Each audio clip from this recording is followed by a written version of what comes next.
Yes, good evening all. I am Shivkumar Ganachari, Faculty of Soundarya Institute of Management and Science.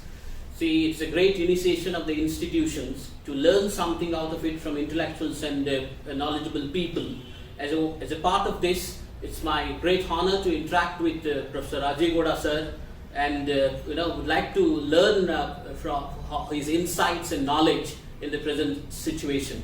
Good evening, sir. Good evening. So how are you, sir? Pleasure to meet you. Yes. Well, it's been a difficult experience living through the pandemic and through the lockdown, but I've been very productive. I've been able to spend time with my family, and so overall, and I haven't fallen ill. So in that sense, I think life is going on, but we're all looking forward to the post-pandemic environment when things return back to normal, if they do. Yes. So, because you have vast experience in the teaching profession, you being as a teacher, a professor of economics, see, what would be your strategies and what would you like to say to the teachers at this juncture? Well, I think teachers are facing an extraordinary challenge because we have all been taught typically in very traditional ways. There's a particular method by which teachers impart knowledge to students. There is a way in which we typically lecture in person in classrooms, and there's a way in which we test students' learning, and all that has suddenly been upended by this crisis. We've had to very quickly embrace the online platforms. We've had to learn to think about different ways of keeping our students engaged, of coming out with lectures and sharing materials in a manner that keeps people attentive, keeps learning going forward, and we need to figure out ways to test that learning. All these things are really, all teachers, every level, are having to meet this challenge in real time without any training, without possibly even the equipment sometimes to be able to go out there and and rise to this occasion. And at the end of all of this, what about issues related to things like what shall we say? Access to virtual classrooms and everything. What about what about teachers having to cope with new models like flipping the classroom, as we say, where we actually ask students to read and prepare and then come and discuss. The role of the teacher changes from a teacher to a facilitator of learning. And how do we make that transition happen? Well, are there enough reading materials online that you can utilize? We've not, we typically work with textbooks and things like that. And so there are lots of challenges, at least at this moment. But going forward, I think we will use this opportunity. We will use this crisis as an opportunity to rethink how we deliver education, to see whether this provides us an opportunity to provide essentially continuous learning opportunities, to enhance learning outside the classroom, to keep students engaged, to allow them to access the world of knowledge in ways that we've never bothered to so far. I mean, after all, the internet has been a revolution in terms of what material exists out there. But if you still need a guide. Yes. You still need a curator of this knowledge. And that's something that we all as teachers will have to work towards. What are your impressions about virtual classroom in Indian context, sir? See, the real challenge is that of equity. It's a question of, who has access to virtual classrooms, Yes. right? And, I used to teach at IIM Bangalore. Yes. IIM Bangalore certainly has very good equipment and very good material and high bandwidth, connectivity and things like that. So there's no problem in IIM offering these sorts of things. There's a lot of work involved, but it's still not a problem. But what about other institutions? What about schools, and especially not the well-off schools, but the ones, the private schools that are struggling to make ends meet, the government-aided schools? How are they going to be able to provide all this? And do the students on the other end have the capacity to access that virtual classroom? Do they have access to smartphones? Do they have access to televisions? Do they have access to even the ability to listen to audio recordings, right? Or is there only one telephone in the whole family? Yes. And in that case, what happens? And if there is only one telephone and there is a boy and a girl, who gets access to that telephone? Yes. Is it the boy? Is it the girl? There's so many complications. But virtual classrooms can be tremendously useful. It can allow us to reach out to many, many segments of the population who are not actually enrolled. If you take higher education, the gross enrollment ratio is less than 25%. Yes. Okay. 23%. There you go. So basically, so that means that out of every 4 students who come out of high school or PUC, only one continues to degrees. This gives us an opportunity to reach out to more of them and bring them back in. And we might also want to think about what is the content in this virtual classroom. Do we come out with materials? Do we come out with lessons that help people on the skilling front, on practical fronts? Do they help in terms of just book knowledge? How do you blend all these things? These are all questions that are before us. And actually, so therefore, for those of us in the field of education, whether in science, whether in arts, whether in engineering, medicine, everywhere, this is an extraordinary opportunity for us to re-engage with the challenge of doing our duty as teachers, which is to convey knowledge, to empower our students. How do we do that in this new context? There's a lot of stuff ahead of us. To overcome these challenges, could you suggest 2-3 points how to meet out at this juncture? Okay, so one is to ensure that whatever lectures we come up with are available in multiple formats. So you can't just say high bandwidth, smartphones. That cannot be the only solution. The same, the audio version of that should be in a low bandwidth, data hogging tape, and that should also be something that people should have access to. We also need a situation where televisions are available, or lectures that can be downloaded and reused. So these are all issues that are waiting for us to actually think through. And then, of course, how do you train the teachers so that they actually are able to do a better job of all this? So there are so many different dimensions, and one of the things that we will be facing is that we will not be able to get access to, we will not be able to get access to students' reactions easily.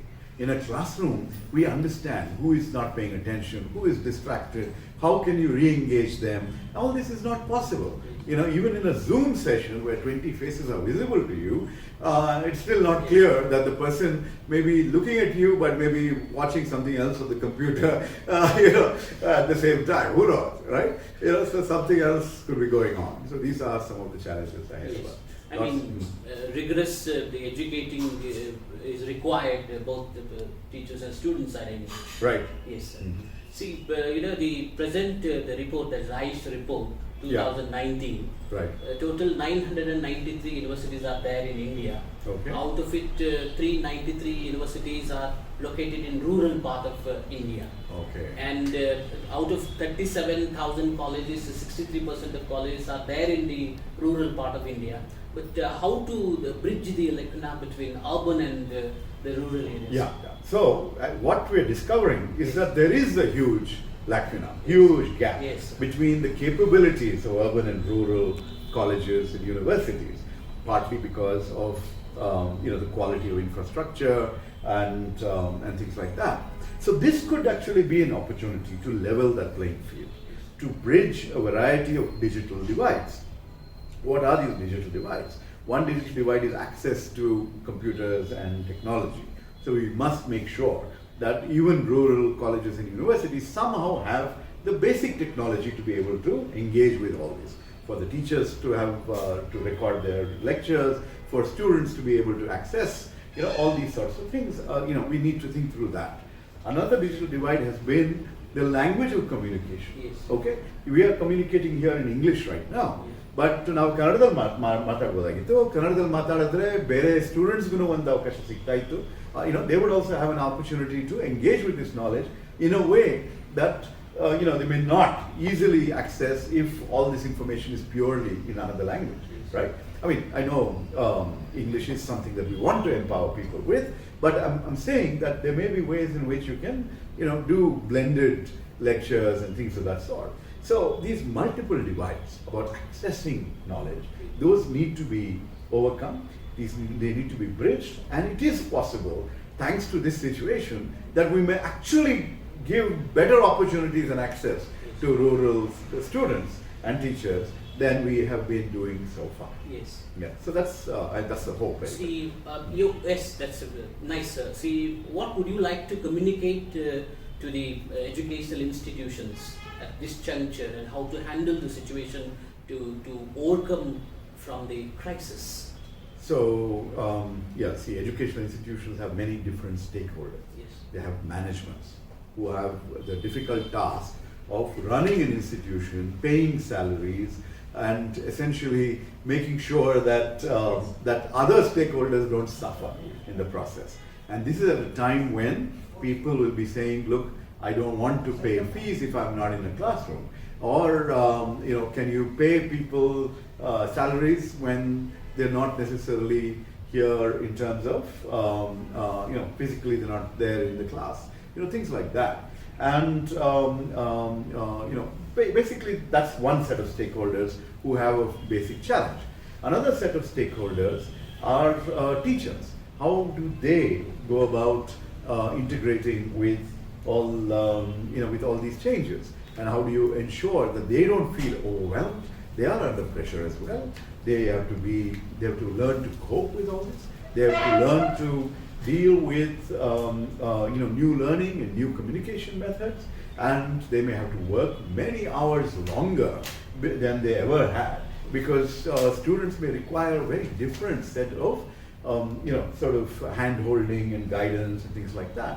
Many schools may also, when they reopen, may choose to have socially distanced classrooms, which may mean multiple shifts, and for some people much longer days, and things like that. So that's the challenge. There are parents who are also stakeholders of educational institutions. How do you keep them playing a role if people are studying at home, right? They also have to be supportive, and many of them are may not be even first generation learners. How do they engage, and how do they understand this whole crisis? Because so far they had outsourced education to the institution. So these are all concerns. And of course, students, we know, will be facing the challenge of not having social learning opportunities. We learn from one another as peers, we learn certain kinds of behaviors, we learn how to learn, we learn how to communicate, how to work together, we learn how to play together. All these things will not be there. You're isolated, and for youngsters that can be quite a challenge. Yeah. Are we ready to face or handle the situation in the right direction, sir? I would hope so. I think the UGC is coming up with guidelines. I think governments are coming up with guidelines. Some of these guidelines, I next have a phone call scheduled with a person who runs Montessori schools in some other city, and she wants to talk to me about what are these governments doing, not allowing us to conduct online classes for young children. Because you got to keep people engaged. And I think they've sort of banned online classes for multiple states for youngsters. Yes. And she said, we're not going to trouble them. We're going to keep them engaged and learning. But we'll see what happens. Yeah. So I think this is a set of challenges that everyone is facing and coping with for the first time. And as a result, they are not. We're going to be learning on the job. We're all in a very, very, very different context. And as a result, we have no idea what the future holds, but we are, I think, basically we all feel that this is an opportunity for us to reimagine education, find ways to make it more inclusive, more accessible, more equitable, more efficient, and empowering. So there are many, many opportunities created by this crisis. It's up to us to to respond in that kind of a positive manner. And I'm sure all of you are also thinking, I mean, some of these are real challenges for example, for science teachers. If you cannot do a lab in physics, chemistry, biology, that really is a handicap, right? I know people are in school, I've heard some stories about school teachers trying to teach mathematics by giving examples of go to the kitchen and do some measurements of this and that, so that sort of thing. But in some fields it's a challenge. In some other fields, like those of us who study arts, history, economics, etc., there are numerous materials out there. It's going to take some time for us to figure out which ones are the best to get our students involved. Yes, that's true, sir. The teachers are one of the stakeholders in education. Mm-hmm. At this juncture, it is very much essential to build the confidence measures among the parents and students. What would you like to say to the students to develop self-confidence in the crisis time, sir? So students, this is really a very challenging time for everybody. It's been very disruptive, especially to those students who are in critical years, in the 10th standard board exams phase, in the PUC phase, in the degree phase, who are waiting to move on to the next stage of their lives. This whole thing has disrupted their study schedule, their rhythms, their, and it could affect their future in ways that they had not ever anticipated. And so I would just say, please be resolute, please be strong and face this. This is not the end of anyone's career, educational or otherwise. And, redouble your commitment to engaging with knowledge, to mastering it in new ways, to rising to this challenge, and not to feel that, oh my God, what has the world done to us? Okay, that's not the spirit. The spirit is, okay, here is an opportunity for us to embrace new ways of learning, new ways of going about there and preparing for the world. And that actually is a lesson that we should all imbibe, which is one of the purposes of education is not just to teach, but to get students to learn how to learn.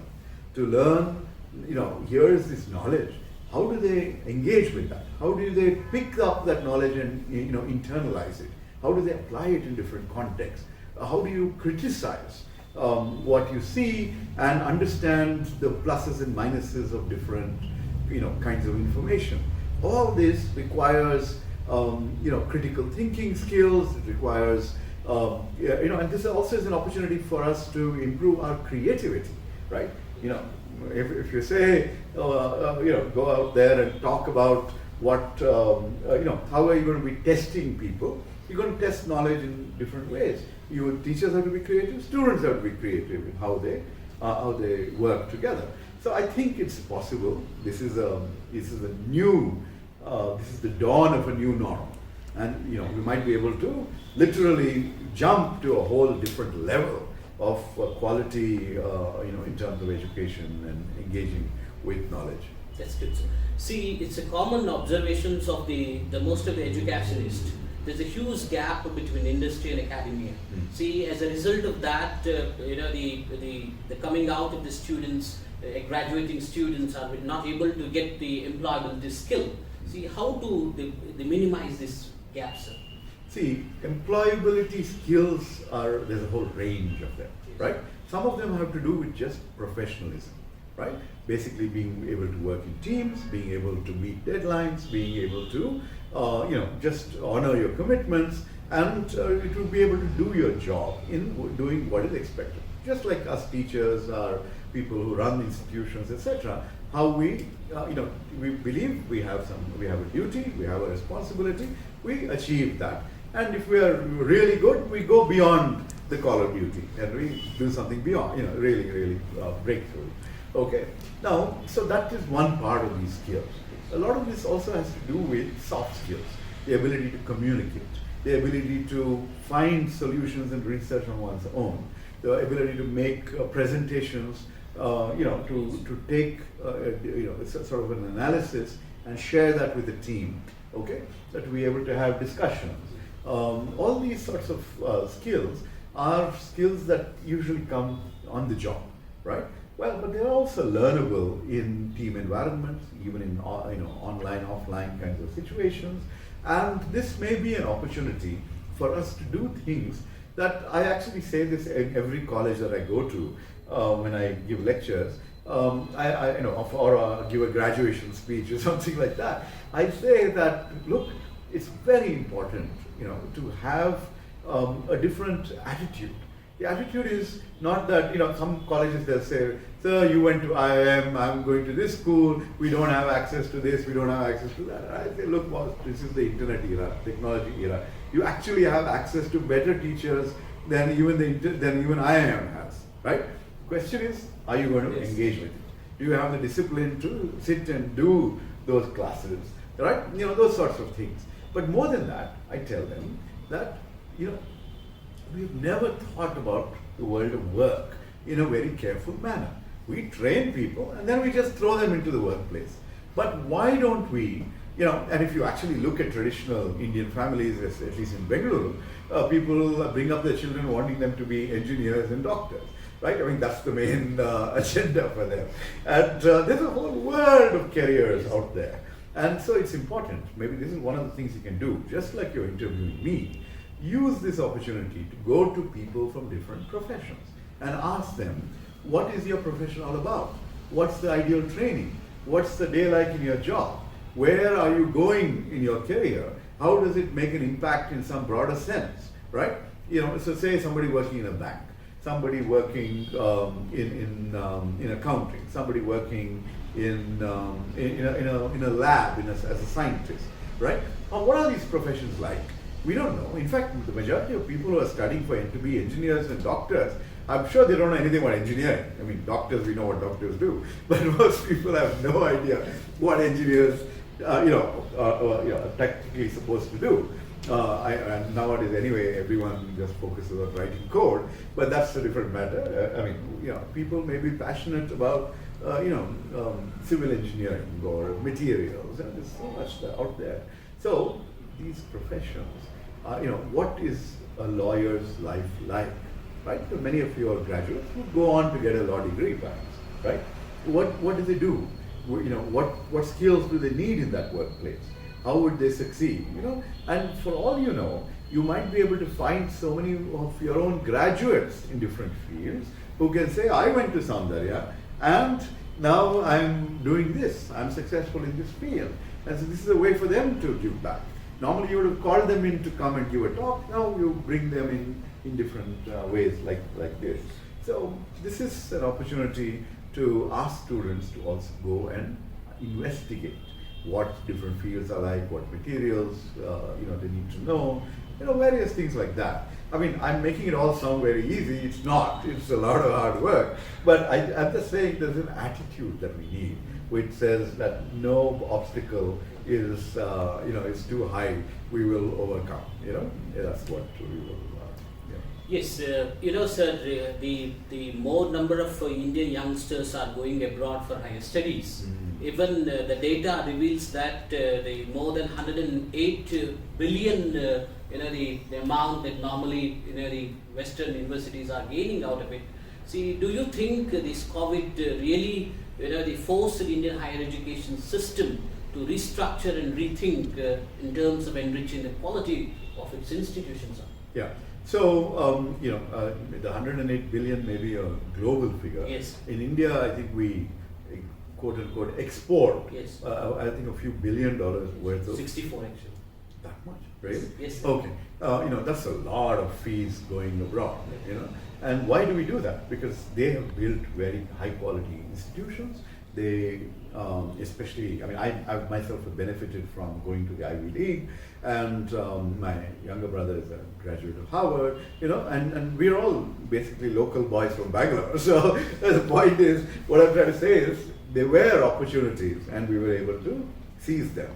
And they created the innovation mindset. They provided high quality education that allowed us not just to master knowledge, but to think about expanding the frontiers with new investigation and new knowledge creation and things like that. So the American, that's the experience that I have of American higher education establishment, really does an amazing job of research, of teaching, of empowering faculty and students, and ultimately, once you come out of that system, you internalize productivity.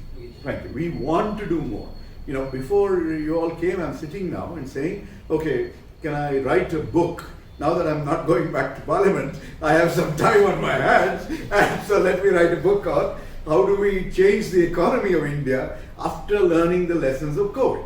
What do we do about migrant workers? What do we do about education and transforming the education system? How do we provide universal health care?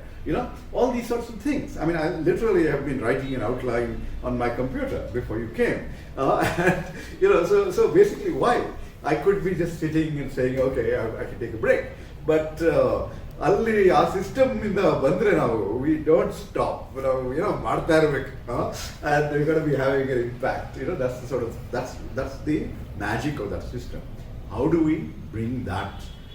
So it's a tangible and intangible, systems to work in the Indian context. Okay, the big disruption with COVID is that the exchange of students is not going to happen. People going from here to there to here, that's not going to happen. Okay, our faculty as well. So we're not going to see that movement, and that's going to hurt American higher education, British higher education, those who rely on foreign students, in a very, very big manner. It's going to hurt them.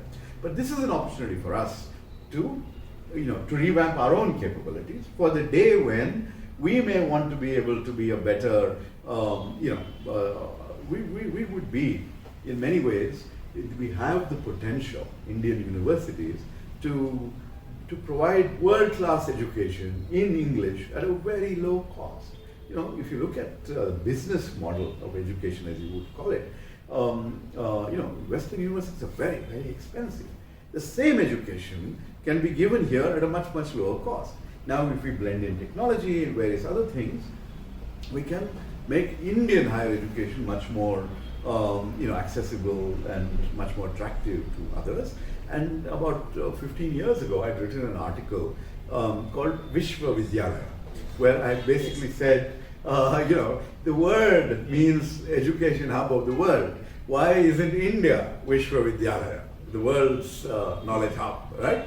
Well, and if we could do that. I mean, our challenge is we don't provide enough education to our own people. Where's the scope for others? But the fact of the matter is, we should think along those lines. And there will be possibilities going forward, to do those sorts of things. But yes, this is a crisis for the way many universities have run their, business models, and we'll have to figure out how to change that and cope. But India can rise to the occasion, I think. Yes. I think, are you ready to respond to this situation, sir, in catching the opportunities? Well, that goes, so this is an opportunity where I think many different models will emerge from creative institutions on their own. So it's better for UGCs and others not to mandate, HRD ministry, not to mandate only one method, right? Let us see what IIM comes up with, let us see what Soundarya comes up with, let's see what somebody else comes up with. And then if there's a lot of material that's good out there, we may also be able to provide, really enriching academic material that's available online. There may be great case studies that can, if, in a business school setting where I used to teach, 95% of our case studies are from America. Okay, what happens there? We don't know what happens in Toyota Kirloskar in Bidadi, but we know what happens in General Motors in Michigan. So that's the thing. So we should go down the road and talk to people and say, how did you manage to do all this, and how are you building quality products here that you're exporting to the rest of the world? What did it take to build an ecosystem of supply chains and providers of high quality right here? And then how competitive are you with China or the rest of the world? So we need more of these stories, and that's something that we might be able to actually use this opportunity to enrich. There's a lot of scope. We've just not been forced to make these changes. This crisis is forcing us. you said the studying in Western the institutions, I mean higher education, that will really exhilarate people to explore in research and in a multi-dimensional directions. See, what's wrong with this, sir, when it comes to research in India? We've been a country which has had an attitude which has limited us. Okay, our attitude has been about passing exams, getting degrees. Okay, not necessarily mastering knowledge, not necessarily developing a spirit of inquiry and things like that. Even if you go to a lot of places in India where PA people are doing PhDs, they're not necessarily doing a lot of uniquely new stuff. Many of them, I sad to say, will even plagiarize other people's work. So they need a different self-confidence. They need that sense of, look, the problem that I face here is a meaningful problem. Okay, I once had some foreign students studying with me, and I sent them to do a case study of fruit vendors, flower vendors in Gandhivala. It's a unique experience. And then I learned, I didn't know this, I learned that those people work 365 days a year. They come in at some 7 a.m. or 6 a.m. in the morning, and they wind up at 8 o'clock at night. I have no idea how they go to the bathroom, how they eat their food, I don't know what they do. But, what a challenging life, okay? And we don't really know about these things. So this is part of our informal economy, our unorganized sector, and all the challenges that go along with those sorts of issues, right? So around us, there are a wealth of such issues and problems and challenges that if we say we will, go out there and study this in a systematic manner, we will be able to create so much new knowledge that it will excite us and it will make us want to do more. So we need that self-confidence. We need that sense of, our challenges are worth exploring, and that we will do this in a systematic manner. It's because research has to be conducted in that way. You need a proper survey instrument, you need proper, testing protocols, for trial and the control group, all sorts of things. There are methods to, that sort of thing. But we will happily take shortcuts or not even think about, there's so many people that I've come across who come and tell me, sir, I want to get a PhD, there's this place that I can enroll in, and, in 2 years they will give me a PhD. Then what are you getting a PhD for? What is the purpose? Is it just for one credential, some promotion, some extra money? Or is there some value and logic to what a PhD is all about, right? It's about really, creating new knowledge and advancing the boundaries of what humanity knows about a particular subject. That's something that we need to pay attention to. So it's a mindset, and that I think we can as we gain that confidence. And some of the things that are changing in India, when people, when UGC says you have to become an associate professor, you have to have a PhD or something, then more people will want to do that. And out of that, some chunk of them will enjoy the process, and if with the right guidance and with the right attitudes, will make a huge difference going forward. So it's partly pressure and push, partly people's own innate desire to be more knowledgeable and creative. Do you think the autonomy will explore research competency to stand equal to the Western system of education? I think autonomy will give institutions the freedom to experiment, and autonomy is given only to colleges and universities that have reached a certain level of professionalism. So we have some confidence that they have a track record and a capability to do a good job. So now, instead of limiting them to the common denominator across the university, you are giving them a chance to do various other things. I'll tell you one little story from my own life. I am a gold medalist from Bangalore University, okay, in political science, a long time ago. But when I went to America, I had to write a paper. You have to write original papers, right? Research papers on a particular subject. And this is not the exam, this is part of the coursework, but you have to write your own original paper. And so it came back with the comments from the teacher, said this is very well written and very well organized, but where's your opinion? The teacher asked. Okay? And I told the teacher, nobody has ever asked me for my opinion before. I said, that's not the system that I grew up in. And, I had one exam at the end of the year, and so I looked at 5 textbooks, 5 years of question papers, 2 guidebooks, prepared beautiful answers for 25 questions. 5 of them came. I got 80%. That's what the system was. And that is something that we need to go beyond, right? It's not difficult. When you have autonomy, you can integrate that as teachers. Newer exercises. I keep telling people, just pick up the newspaper.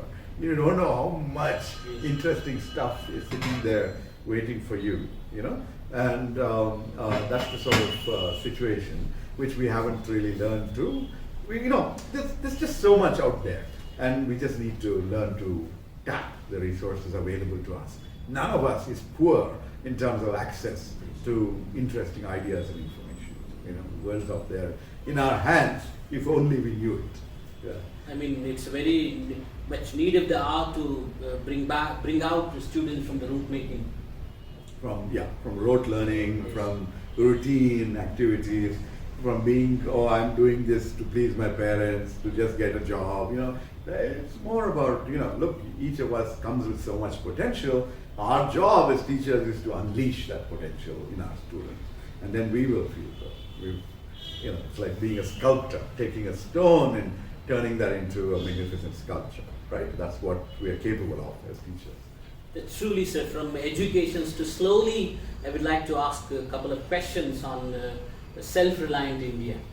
Okay. What are your impressions about self-reliant India? Self-reliant India, That is Atmanirbhar Atmanirbhar Bharat, Bharat. which our Prime Minister has come up with as a slogan. Yes. It's an inspiring aspiration.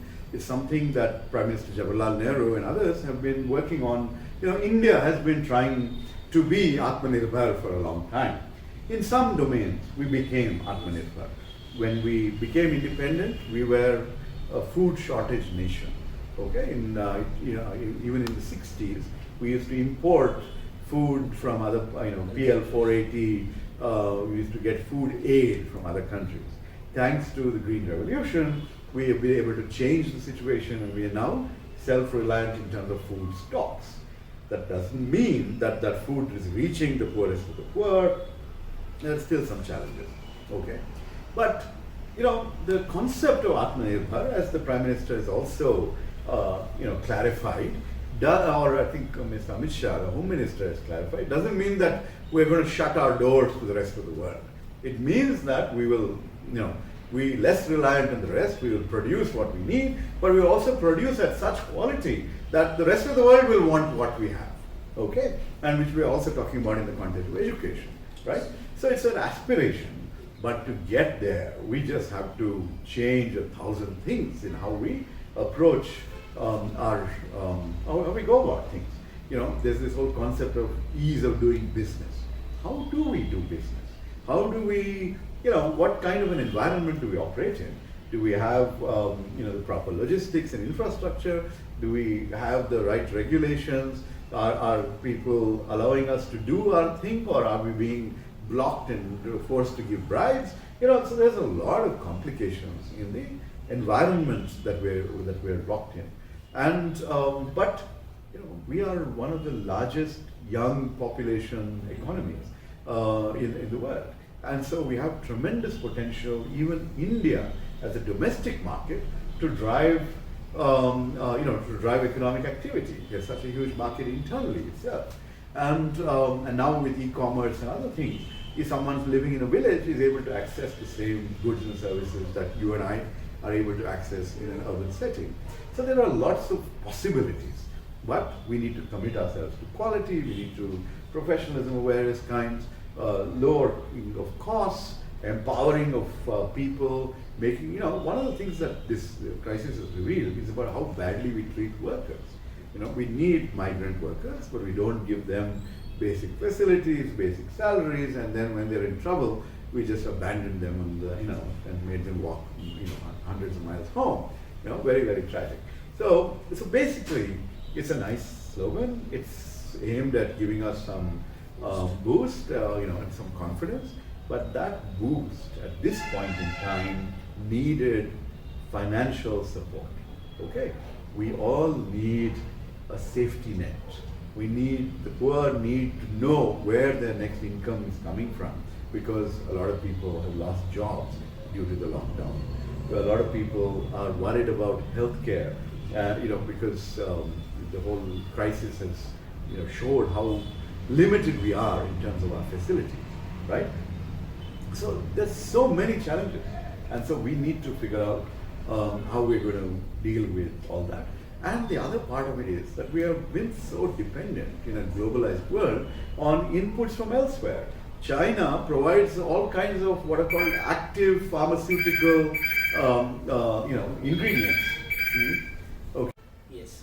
See, in the changing scenario, what is the prospect of young generation in Indian politics?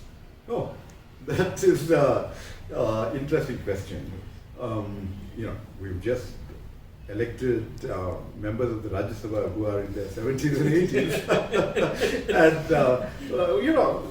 for their tremendous experience and wisdom, etc. So, you can never say that age is a bar or anything like that. But the point is that the world is changing, and that, when I was elected to the Rajya Sabha 6 years ago at the age of 50, I was told that I was a youth in Indian politics. So, so what is the definition is a really tricky question. See, politics is not just about holding a position. It's about engaging with issues. It's about making a contribution to the nation's development. Okay. Today, we're in actually a very difficult situation, right? We're in a highly polarized environment.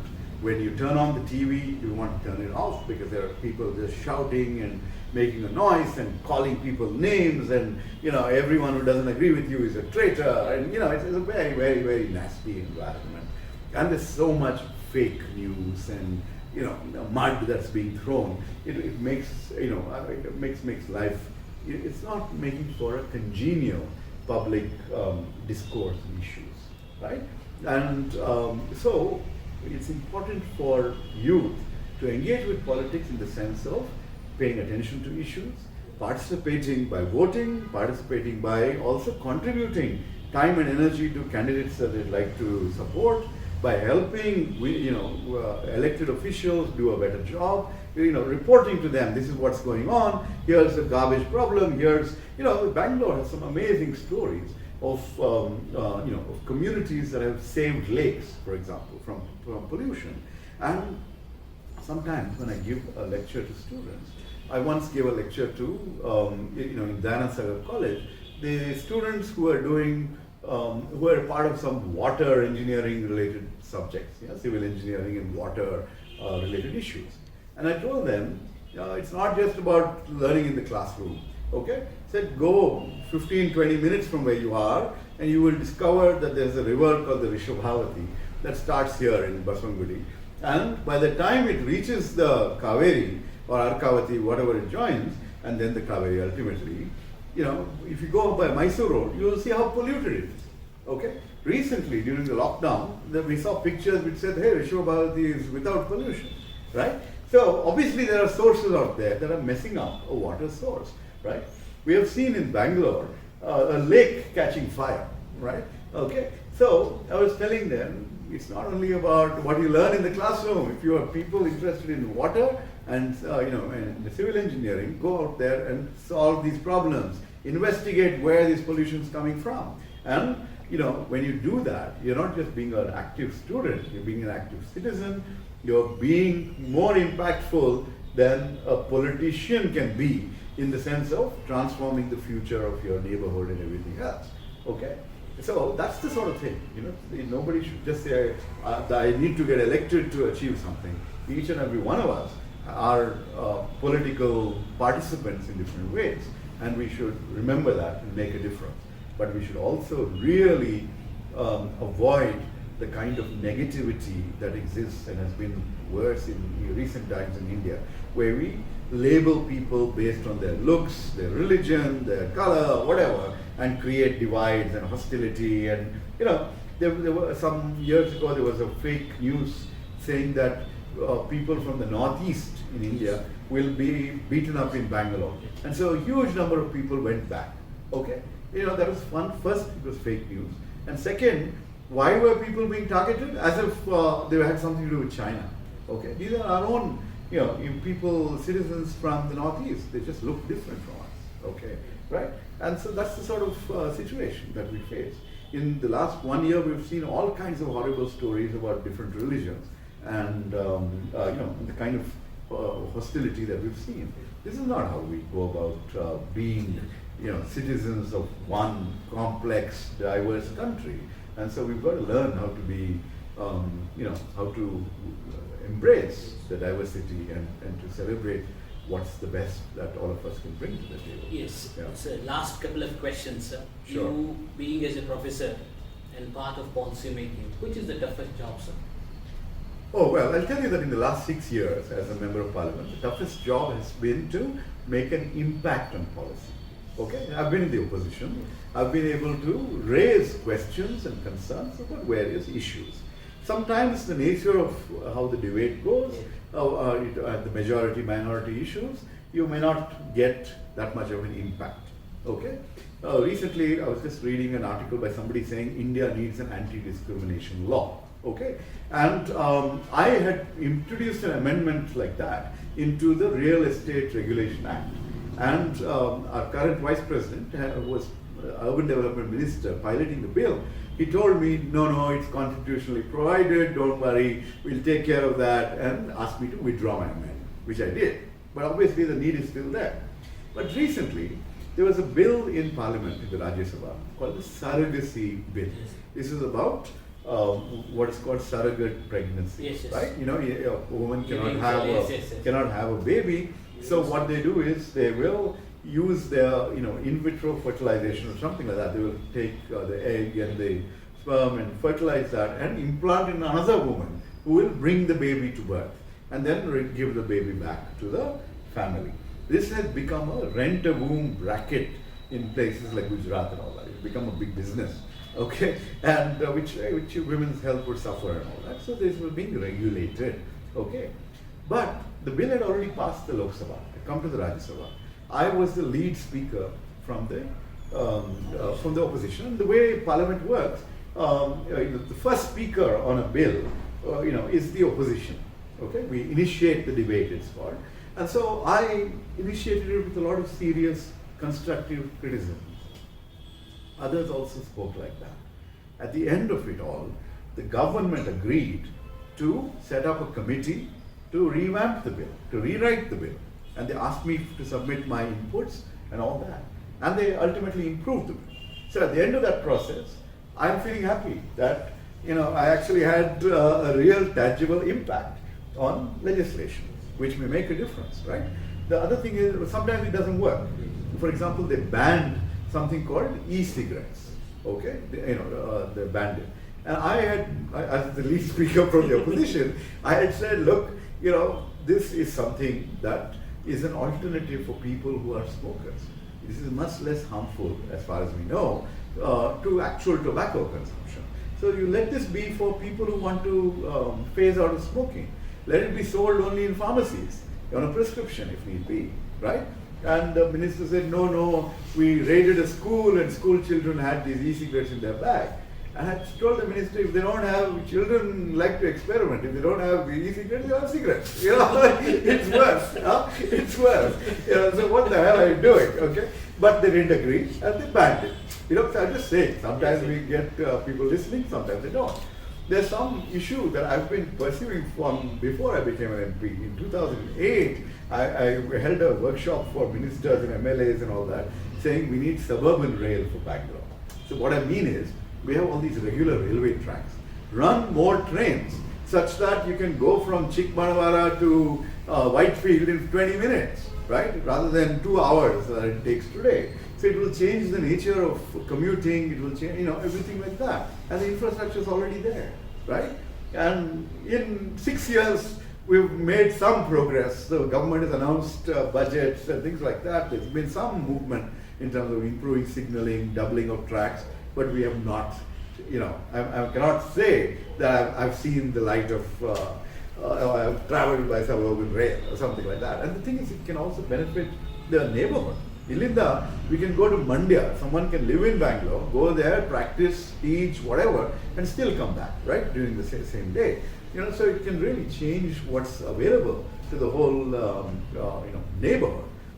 And we've not had that success. So sometimes you win, sometimes you lose, but it's been, quite an interesting opportunity.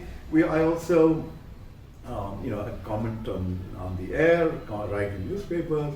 So there are ways of keeping engaged with the policy system. And as I said, I am working on books that will help us improve the system. So one way or the other, inside Parliament or outside, I hope to continue to make an impact. And in that spirit, we'll be public servants. Okay, one last question, sir. Yeah. If youngsters would like to take the teaching profession, what would you like to say to them? I'd like to say that it's a very, very fulfilling and rewarding profession. It's a very unique profession in many ways. If you're in the right environment, which allows you to design your classes and your lectures in a way with some autonomy and freedom. You need a basic syllabus, of course, but how you convey that can be your choice. Then you're constantly innovating. You're constantly looking for new ways and being, so you're excited all the time. When it comes to research, you're working on topics of which excite you, right? And so that's again something that's very fulfilling. Every year you meet a new bunch of very bright youngsters with different backgrounds. If you go to an office and sit there, for 50 years you may only see the same 10 people. At least this way, you're engaging with so many youngsters, and you get the chance to mentor them, to unleash their potential, and and as I say, the dharma of a teacher is to make our students better than us. And so when we have actually imparted that knowledge and given them wings, nothing more fulfilling. Okay, like wow, look at how well he's doing or she's doing, things like that. So I think it can be a very fulfilling profession. It historically doesn't pay that well. That's a little bit of a challenge, but I think that can change. And I think it will. We will be able to make it more attractive on that front as well. Thank you very much, sir. Today is one of the memorable days in the history of learning fraternity, as well as our institution, Soundarya Institute of Management and Science, because we have taken initiations to learn from knowledgeable and intellectual people.